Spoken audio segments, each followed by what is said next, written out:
രേവതി അച്ഛന് മരുന്നൊക്കെ കൊടുത്തതിന് ശേഷം റൂമിലേക്ക് വന്ന് നിൽക്കുകയാണ് കേട്ടോ. ആ സമയത്ത് സച്ചി റൂമിലേക്ക് വരികയാണ്. അപ്പോൾ സച്ചിയോട് ചോദിക്കും, സച്ചിയേട്ടാ ഞാൻ ഭക്ഷണം എടുത്ത് വയ്ക്കട്ടെ ചോദിക്കും. അപ്പോൾ എന്തിനു ചോദിക്കും. ഭക്ഷണം സാധാരണ എന്തിനാ കഴിക്കാൻ എന്ന് പറയും കേട്ടോ. ഞാൻ പുറത്തുനിന്ന് കഴിച്ചതാന്ന് പറയും. എന്തിനാ പുറത്തുനിന്ന് കഴിച്ചാൽ ഇവിടെ നിന്ന് കഴിക്കുന്നതല്ല നല്ലത്, പുറത്തുനിന്നൊക്കെ കഴിക്കുന്നത് നല്ലതല്ലല്ലോ എന്ന് പറയും. അപ്പം നീ ഇനി എൻ്റെ നല്ലതും പൊട്ടിയൊന്നും നോക്കാൻ നിൽക്കണ്ട. അച്ഛൻ പറഞ്ഞതുകൊണ്ട് മാത്രം നിന്നെ ഞാൻ ഇവിടേക്ക് വിളിച്ചോടുന്നത്, അല്ലാണ്ട് എൻ്റെ എല്ലാ ദേഷ്യങ്ങളും മാറിയെന്ന് നീ വിചാരിക്കേണ്ട പറയും. അപ്പോൾ രേവതി പറയും, എന്താ ഉണ്ടായതെന്നൊക്കെ ഞാൻ അച്ഛനോട് പറയുന്നത് കേട്ടതല്ലേ, അപ്പോൾ സച്ചിയേട്ടൻ മനസ്സിലാക്കുമെന്ന് ഞാൻ വിചാരിച്ചു.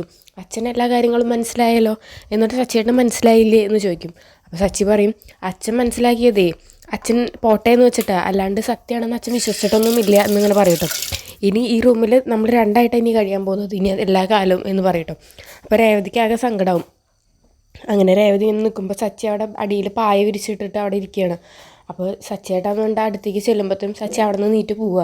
അപ്പോൾ ഇതൊക്കെ കേട്ടിട്ട് പുറത്ത് അച്ഛൻ നിൽക്കുന്നുണ്ടാവും കേട്ടോ. അങ്ങനെ അച്ഛൻ അവിടെ ആ സെറ്റിയിൽ ഇരിക്കണ കാണുമ്പോൾ സച്ചിക്ക് മനസ്സിലാവും. അപ്പോൾ സച്ചി ചോദിക്കും, അച്ഛൻ എന്താ അവിടെ ഇരിക്കണം, അച്ഛന് വയ്യേ, വേദന എന്തെങ്കിലും ഉണ്ടോ, കൈമലൊക്കെ നീരുണ്ടല്ലോ എന്നിട്ട് ഇങ്ങനെ ഒഴിഞ്ഞു കൊടുക്കുക.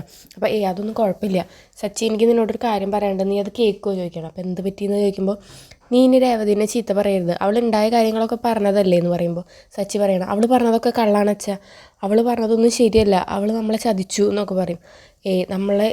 അച്ഛൻ ജയിലിൽ കിടക്കാൻ കാരണം അവളാണെന്നൊക്കെ പറയുമ്പോൾ, ഞാൻ ജയിലിൽ കിടക്കാൻ കാരണം അവളല്ല, നമ്മുടെ നിൻ്റെ അനിയൻ ശ്രീകാന്താണ് കാരണം, അല്ലാണ്ട് അതിൽ അവൾക്കൊരു പങ്കുമില്ല, അവൾ അറിഞ്ഞുകൊണ്ട് അതിൽ ചെന്ന് പെട്ടതല്ല എന്നൊക്കെ അങ്ങനെ പറയും കേട്ടോ.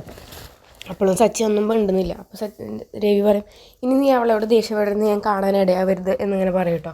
അപ്പോൾ സച്ചി ശരി അച്ഛാ എന്നിങ്ങനെ പറയും കേട്ടോ. അങ്ങനെ പിറ്റേ ദിവസമായിരിക്കുകയാണ്. അങ്ങനെ സച്ചിയുടെ അച്ഛൻ രവീനെ ഭക്ഷണം കഴിക്കാൻ വേണ്ടി രേവതി വിളിക്കുകയാണ്. അങ്ങനെ ഭക്ഷണം കഴിക്കാൻ രവി വന്നിരിക്കുമ്പോൾ രേവതി അടുക്കളയ്ക്ക് പോകും കേട്ടോ. ഈ സമയത്ത് ശ്രുതിയും അതുപോലെ ചന്ദ്രമതിയും ഇറങ്ങി വരികയാണ്. അപ്പോൾ ചന്ദ്ര ശ്രുതിയോട് പറയും, ഇനി ഇവിടെയുള്ള പണികളൊക്കെ അവൾ ചെയ്തോളും, ഭാഗ്യം, ഇനി എനിക്ക് പണിയൊന്നുമില്ല, ഞാൻ ഫ്രീ ആയി എന്ന് പറഞ്ഞിട്ട് ഭക്ഷണം കഴിക്കാൻ വേണ്ടി പറയും. അങ്ങനെ തുറന്ന് നോക്കുമ്പോൾ പൂരിയും മസാലയും ആയിരിക്കും കേട്ടോ. അപ്പോൾ അത് കാണുമ്പോൾ ചന്ദ്രയ്ക്ക് നല്ല ഇഷ്ടമാവും. ഹായ്, പൂരി മസാലയൊക്കെ ഉണ്ടാക്കിയിട്ടുണ്ടല്ലോ എന്ന് പറയും. അപ്പോഴാണ് രേവതി അടുക്കളയിൽ നിന്ന് പുറത്തേക്ക് വരിക.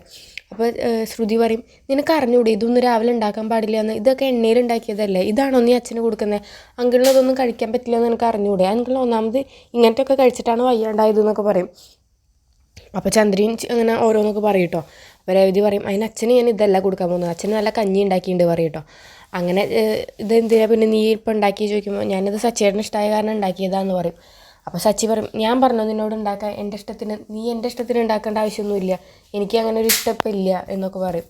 അപ്പോൾ രവിക്ക് ഇങ്ങനെ ആകെ വിഷമാവുന്നുണ്ട് കേട്ടോ. അപ്പോൾ അതൊക്കെയാണ് ഇന്നത്തെ ഒരു എപ്പിസോഡിൽ ഉണ്ടാവാൻ പോകുന്നത്. അപ്പോൾ നിങ്ങൾക്ക് എൻ്റെ വീഡിയോ ഇഷ്ടമാവുകയാണെങ്കിൽ ലൈക്ക് ചെയ്യുക, ഷെയർ ചെയ്യുക, സബ്സ്ക്രൈബ് ചെയ്യുക, സപ്പോർട്ട് ചെയ്യുക.